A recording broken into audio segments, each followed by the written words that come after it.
अब नेक्स्ट हम कर रहे हैं इलस्ट्रेशन नंबर 18। ये बाकी सारे सम से अलग है बिकॉज हम कुछ न्यू कर रहे हैं। डिफरेंट फाइनेंशियल प्लान्स, ठीक है, डिफरेंट फाइनेंशियल, हम फाइनेंशियल प्लान्स के सम्स देख रहे हैं। क्या है क्वेश्चन, देखते हैं। You are giving 2 financial plans. Okay, हमारे पास 2 फाइनेंशियल प्लान्स है। आगे देखते हैं। Company which has a 2 financial suitable, the details information are as under. Okay, install capacity कितना है उसका, कितना है उसका 10,000 यूनिट्स, ठीक है, 10,000 यूनिट्स है। एक्चुअल प्रोडक्शन सेल्स, ये हमारा सेल्स नहीं हो गया 60%, हमें इस पे सेल्स पे नहीं लेना है, पूरा क्वेश्चन रीड करना है। एक्चुअल सेल्स हमारा प्रोडक्शन जो कितना है 60% ऑन, 60% ऑन बोलो या ऑफ, 60% ऑफ इंस्टॉल, इसके ऊपर हमें कैपेसिटी पे बताना, मतलब 10,000 पे 60% लेना है, तो कितना होगा हमारा 6,000, ठीक है। नेक्स्ट देखते हैं। सेलिंग प्राइस पर यूनिट हमें 30 दिया हुआ है, वेरिएबल कॉस्ट हमें 20 दिया हुआ है पर यूनिट के हिसाब से, ठीक है। मतलब 630 इंटू 6,000, 20 इंटू 6,000 हमें अपना पर यूनिट के हिसाब से निकालना है। फिक्स कॉस्ट सुटेबल ए और बी का अलग अलग दिया है, मतलब हमें 2 कंपनीज तो ऑलरेडी है, XY और XM, ठीक है। तो 2 कंपनीज में भी हमें ऐड करना है, जैसे XY में AB, XM में AB, मतलब दोनों का AB कॉलम बनाना है, दोनों के, मतलब 2 फाइनेंशियल प्लान्स में 2 कंपनीज, मतलब 4 companies. Okay, capital structure of companies have given below, equity दिया हुआ, इसका काम नहीं है। आगे डेप्ट कॉस्ट ऑफ 12%, 40 और 52, यहाँ पे थोड़ा प्रिंटिंग मिस्टेक है, मैं आपको आगे बताती हूँ कि क्या प्रिंटिंग मिस्टेक है। पहले हम सम्स करते हैं। क्या फाइंड करने वाला, you are requiring to calculating operate leverage, financial leverage, both are plan, combine नहीं फाइंड करने वाला। अगर आपने फाइंड कर लिया तो नॉट बिग डील। फॉर्मेट बताती हूँ कैसे बनता है, देखो फॉर्मेट।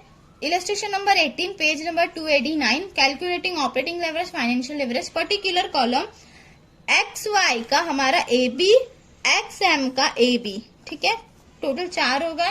अब हम सॉल्व करना स्टार्ट करेंगे, ठीक है। हमारे पास इंस्टॉल कैपेसिटीज कितना था, 10,000 था, यहाँ पे 10,000 था, 10,000 था, 10,000 पे 60%, 6,000 हमारा इंस्टॉल कैपेसिटी निकला, जो सबका है, ठीक है, सबका है। तो हमने इसमें इसको 6,000 हमें मिला है, 6,000 सब में लिख देंगे, डन। 6,000 हमने सब में लिख दिया। अब हमें यहाँ पे जो जो फाइंड करना है बोला, उस बेस पे फॉर्मेट बनाएंगे। हमें फाइंड करने क्या है, सेल्स, फॉर्मेट हम बना लेंगे ऐसा, ठीक। फॉर्मेट हमारा ready, sales minus variable cost, contribution, fix cost, EBIT, interest यानी EBT। इंटरेस्ट में मैंने इतना स्पेस क्यों छोड़ा है, क्योंकि आपको जब भी फॉर्मेट बनाओ तो क्वेश्चन रीड करके, जैसे क्वेश्चन में आपको बोला है, ठीक है। अब हमें सेल्स और वेरिएबल कॉस्ट निकालना है। देखो सेलिंग प्राइस पर यूनिट 30 दिया हुआ, वेरिएबल कॉस्ट पर यूनिट 20, मतलब सबका सेलिंग प्राइस 30 होगा और वेरिएबल कॉस्ट 20। तो हम यहाँ पे पर यूनिट का कॉलम बनाएंगे, पर यूनिट। सेल्स हमारा कितना था 30 और variable cost 20, per unit, per unit, per unit 30, 20, 30, 20 हम सब में सेम लेंगे क्योंकि अलग अमाउंट मेंशन नहीं किया हुआ। अब 30 इंटू 6,000 हमें करना है, तो एक बताती हूँ, बाकी सेम आएगा। 6,000 इंटू 30 कितना है, 1,80,000, 1,80,000, ठीक है, 1,80,000। और अगर हम 20 का करें तो 1,20,000 आएगा मे बी। 6,000 into 20, done, 1,20,000। सबका सेम आएगा क्योंकि 6 इंटू 6 इंटू सबका सेम है, तो सबका हम लिख देंगे, ठीक है। हमने एज इट इज सब में लिख दिया। अब हमें सेल्स और VC मिल चुका है। अब हमें क्या कंट्रीब्यूशन निकालना, अब इनको माइनस करेंगे तो 1,80,000 में से 1,20,000 जाएगा तो 60,000, ठीक है, कैलसी की जरूरत नहीं है, तो 60,000 सबका बचेगा, तो एज इट इज सबका 60,000 हम लिख देंगे।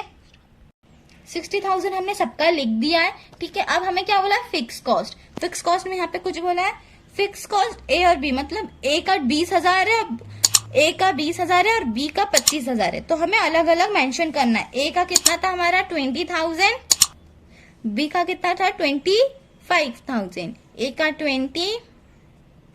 25, ठीक है, ए और बी। अब इनको हमें माइनस करके EBIT निकालना है। 60 में से 20 गया तो 40,000, ये 60 में से 25 गया तो 35,000, वापस से 40,000, वापस से 35,000, डन। नेक्स्ट निकलेगा हमारा इंटरेस्ट। इंटरेस्ट हमें बोला, इंटरेस्ट पे क्या बोला है यहाँ पे ध्यान से देखना, डेप्ट कॉस्ट 12%। डेप्ट कॉस्ट कितना है, XYM पे 40,000 पे और XM पे 52,000 पे। तो हम यहाँ पे पहले साइड में लिखते हैं XY पे 40,000 इंटू कितना 12% और XM पे 12%, ठीक है।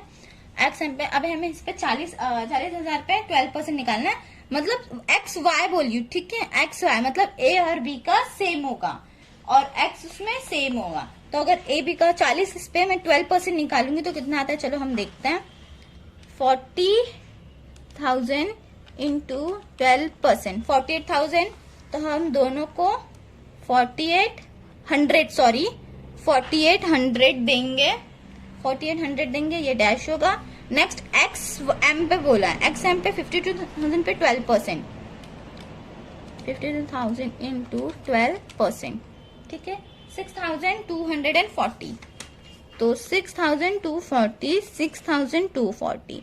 अब इनको हम माइनस करेंगे तो हमारा EBT निकलेगा। आप माइनस कर सकते हो 40,000 में से, मैं बताती हूँ। 40,000 में माइनस 4800 कितना हमारा 35,200।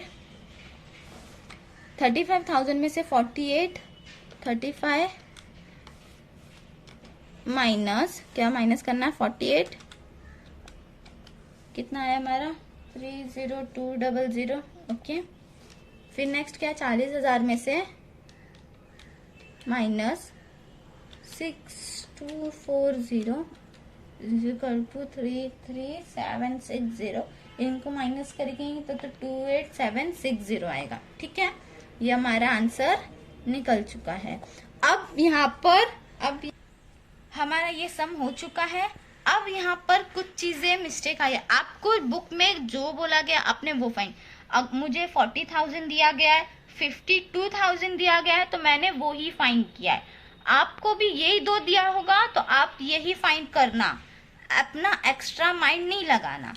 यहाँ पर हमने आंसर हमारा 35,200 है। देखो आंसर हमारा EBT 35,200 मिला, इसका 30,200 मिला।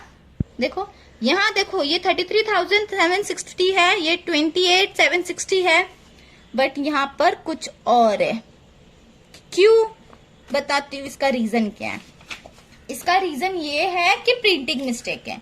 आप लोग अपनी माइंड लगाए, देखो 12 प्लस 40 कितना होता है, ये दो 12 प्लस 40 10 होता है, नहीं 12 प्लस 40 52 होता है। और 35 प्लस 52 कितना होता है 45, नहीं 35 प्लस अगर इसमें हम 10,000 ऐड करेंगे तो 45। मतलब जैसे कि ये जो 52,000 है ना वो यहाँ का था, यहाँ का, और ये 10,000 ऊपर का था। मतलब यहाँ पर ये इधर आना चाहिए था और ये इधर जाना चाहिए था, इसकी प्रिंटिंग मिस्टेक हुई है।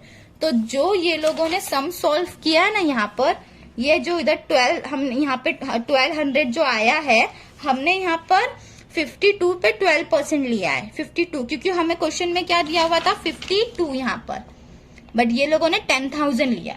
अगर हम 10,000 पे 12% करें तो 10,000 इंटू 12%, तो देखो हमारा 1200 आ रहा है, ठीक है।